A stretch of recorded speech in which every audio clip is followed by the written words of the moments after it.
Hi guys! So, andito tayo ngayon sa car kasi pupunta tayo for church. It's my day off, so I work nights.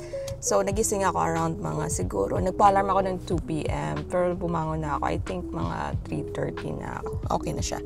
So, let's go!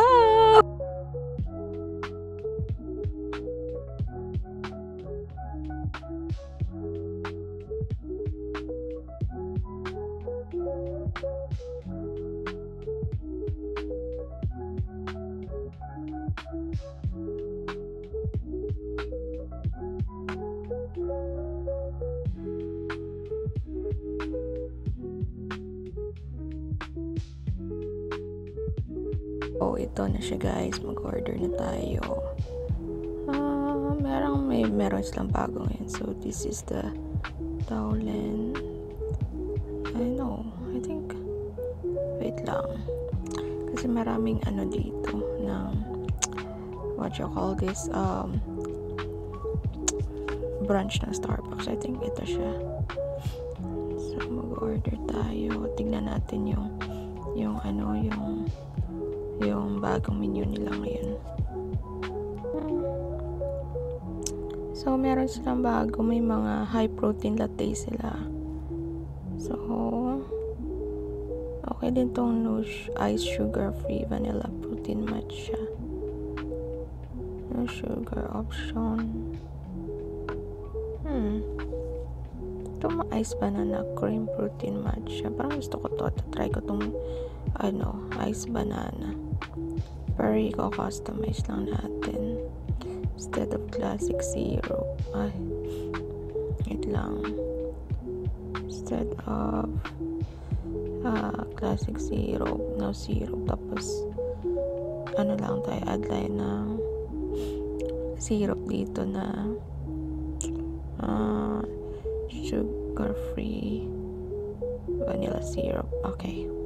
Para mapayat-payat naman tayo, no? Huwag tayo magdagdag ng taba. Ako, konsensya na ako. Daming kong kinakain. Anyway, ito na siya. And milk, yeah. Okay na to. Hindi ako maarte sa milk. Matcha powder, good. 4 pump sugar-free vanilla syrup.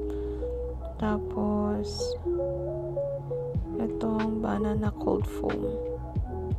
So, i-add natin siya sa order. Malit yung kamay ko. So, medyo grande yung inaano ko. Okay? So, pick up. Drive-thru na lang. Ayaw umalis. So, total is this with tax yan. So, inisip ko use ko na lang rewards ko para lesser. Yes. So, total is 750. 52 na lang siya kasi ni-use ko yung reward ko. So, may discount ako. So, parang tax lang babayaran ko. Well, not bad. And then, what else? Check out. Tapos ito. Place order.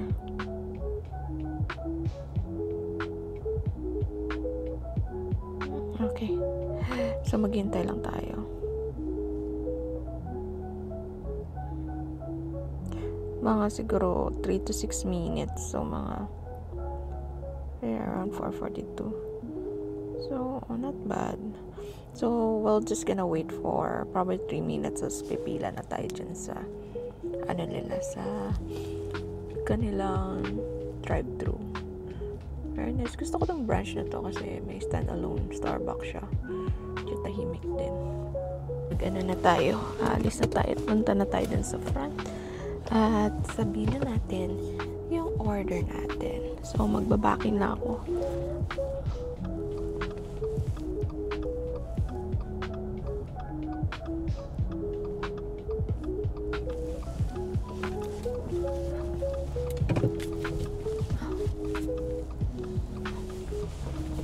So, may nauna sa pila sa atin.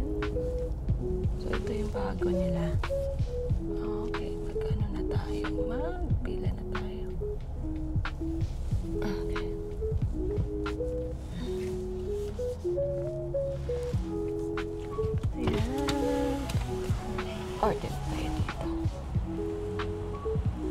Thank you for choosing Starbucks. Can we try for you? Hi, order for Karame, please. For Carmen? Karame. How do you... Oh, K-A-R-A. Karame? Yes. Okay, we'll see how someone does for you. Alright, thank you. You're welcome.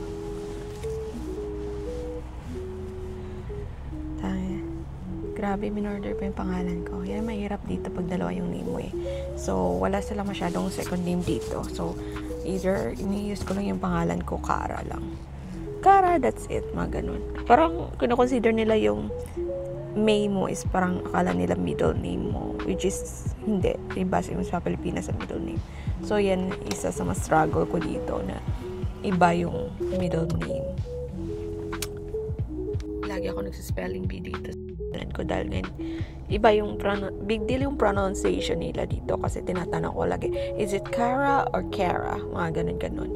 So, sa akin naman sinasagot ko I don't really mind. Parang ganun kasi parang iba-iba naman yung accent. So, pero dito parang big deal. I don't know why. Pero may iba kasi na parang pag tinatanong ko na, they mispronounce my name, mga ganun sila. So, I realized na, big deal pa yan yun. Kaya minsan, tinatanong ko sila na, how do you pronounce your name? Mga ganun. Wala lang, small talk, ganun. Okay. Tagal naman ang order nito, girl. Siguro ubusin niya lahat ng drinks. Late na ako. Pero, ewan ko, parang nag-drink ako ng Starbucks habang nag-church. Parang awkward naman nun. Siguro ubusin ko muna bago ako pumasok. May pila tayo dito. So, ayun na. Nag-notify na siya na andyan na yung drinks ko. See, ready to go. And guys, nakuha na natin yung order natin. Ito siya. It's matcha with banana cream foam protein. Tapos nag-add lang ako ng sugar-free vanilla syrup. Kasi, ayun, gusto ko matamis. Anyway, so, prepare ko lang to. Then, alis na tayo. So, itatry ko siya, guys.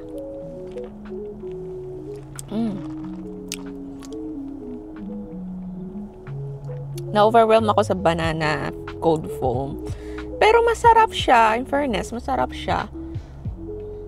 Masarap siya. Pero hindi ko pa natitikman masyado yung matcha ko kasi kailangan ko i-mix.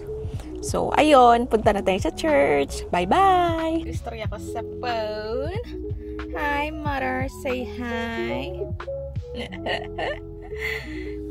Wala lang. So, i-vlog ko ni Kay para gusto nila daw ako makita while doing vlog. So, wala lang. So, let's go! Let's go! Oh my God, look at that sunset. Ba't ko makita niya? Parang sunset is cute lang. Anyway, morning kanan na to. If you see cheddars. Okay.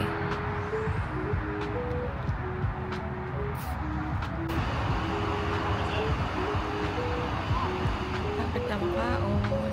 Ito yung menu nila. So good.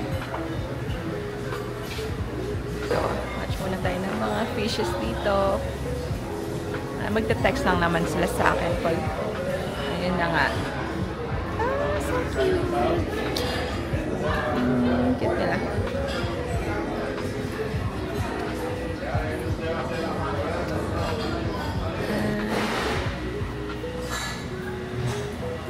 Ito yung bar nila.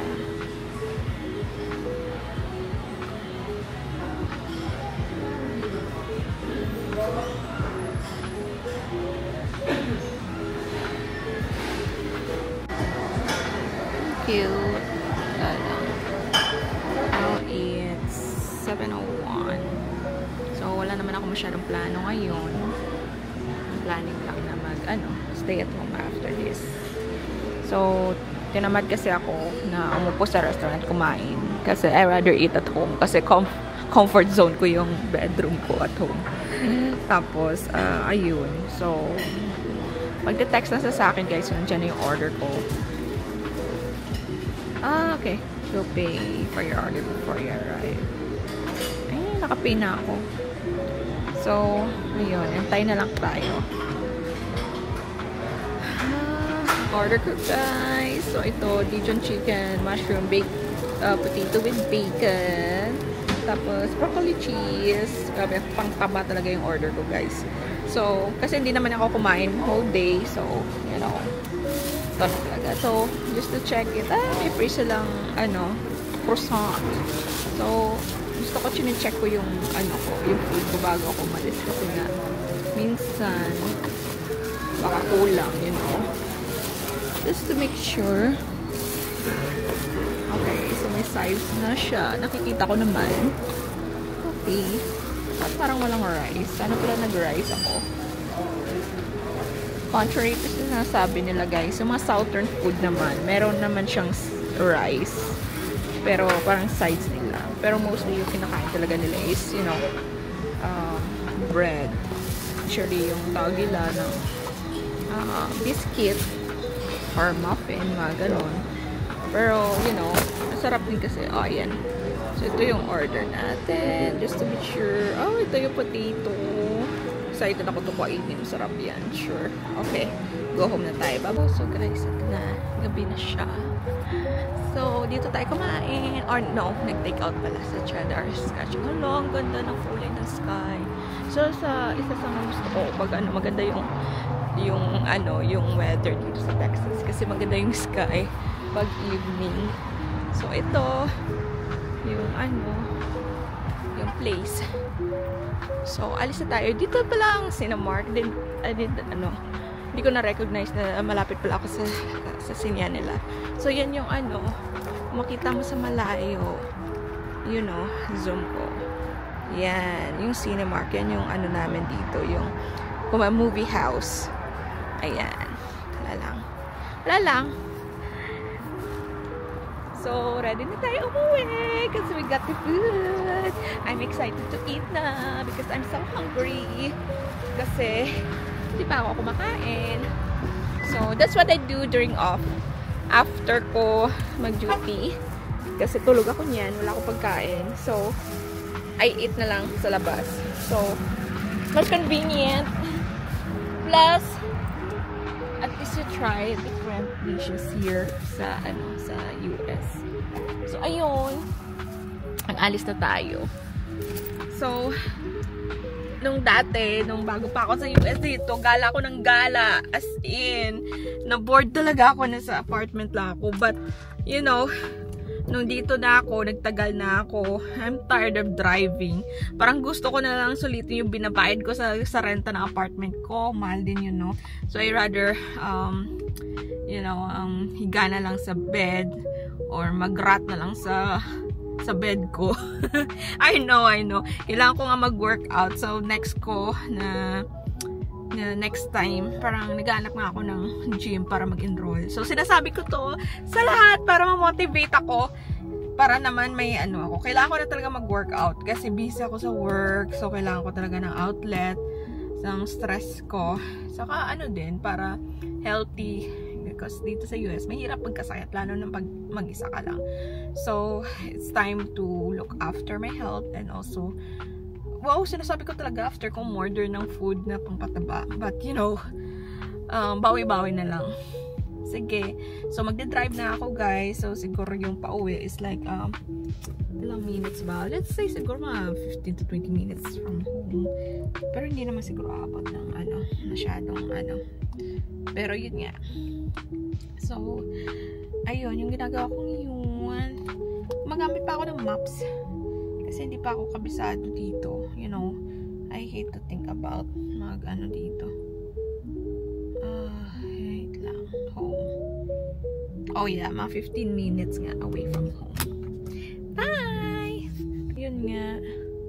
So, yung home ko, makikita mo. 14 minutes. 40 minutes drive. So, yun lang. So, excited na ako. Kumain. And, you know. So, hindi ko pa naubos yung matcha ko. So, that's it. So, lapit na ako, guys. Mga 3 minutes na lang. Darating na ako sa apartment ko. Yan. So, smooth ride lang kasi Sunday ngayon. So, usually pag Sunday, hindi naman masyadong traffic. Although, kahit yung mga busy days dito, parang hindi naman gaya ng sa Pilipinas na traffic talaga. Especially weekend. Dito, medyo mas gusto nila magstay home siguro. Kasi pagod din sa trabaho, no? So, ayun. Naabutan tayo ng stoplight. Pero, tingnan 2 minutes na lang naman. Darating na tayo. So, ayun. Ayan na. Oh, ito na. So, we gonna drive.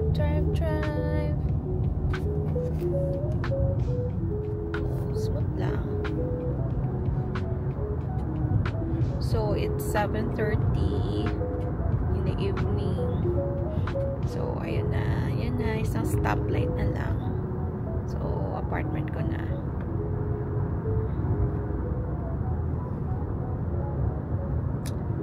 Ayan.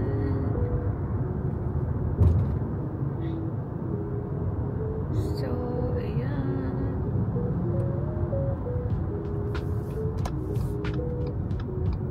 Okay.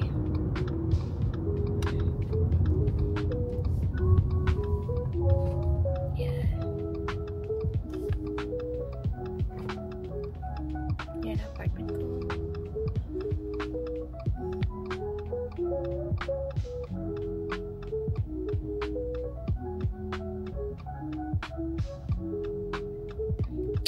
Wait na.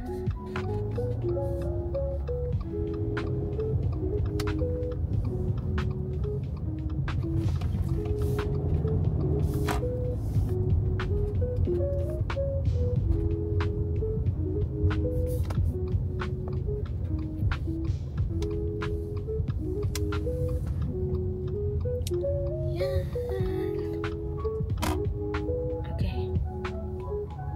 Ito. Hello, may bulldog. Ang cute. Pag pala. Bulldog. Pag pala. Ang cute ng pag. Okay.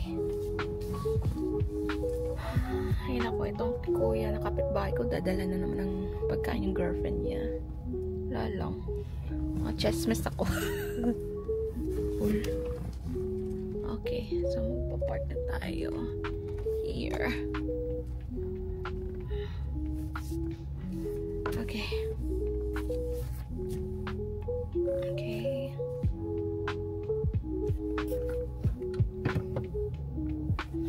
Okay, masyadong malayo. Okay.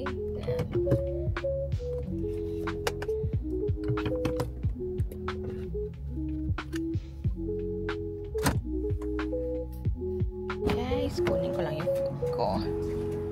So, tomorrow may pasok ako sa another PRN job ko. So, ayan. Medyo messy yung ano ko. Sasakyan ko kasi hindi pa ako nakapag-car wash. Kasi usually, after car wash ko. Bye-bye. Okay. So, ayan. Dito yung apartment ko. Masyadong gabi na. Pasok na tayo sa apartment ko. Second floor ako.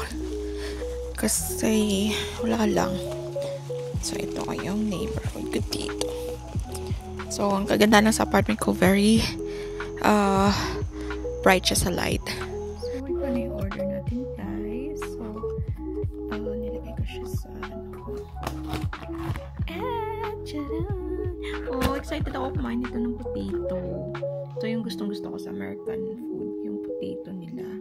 Tapos, broccoli with cheese.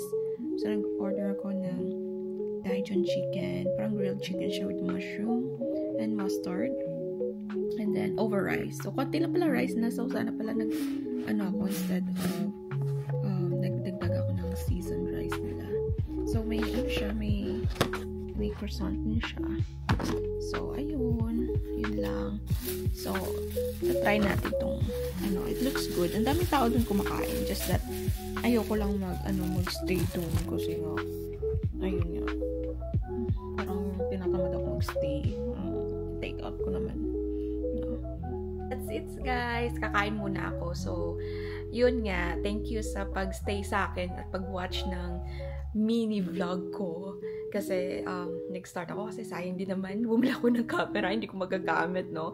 And gusto kasi ni mama mag-vlog din ako para, alam mo, no, makikita doon nila ako. So, ayun, mag-vlog ako. So, I try to, do it more often. Kasi okay din kasi at least ma-document ko yung life ko dito para for the purpose. Actually, hindi yung views yung hinahabol ko, yung purpose ko yung in the future na, alam mo yun, may makikita ka. Oh, I did this pala, or I went to this pala. Yung parang may memories ka ba. So, but bonus na lang i-watch nyo or interesado kayo mag-watch. Kasi, to be honest, parang boring yung life ko dito. So, ayun na nga. So, eat muna ako ng dinner kasi bukas maaga pa ako kasi papasok ako sa other job ko. So, maaga yun. From night shift, I move na ako ng body clock ko sa day shift. So, medyo mahirap. But, update ko kayo. Okay, see you soon. See you next time. Bye-bye!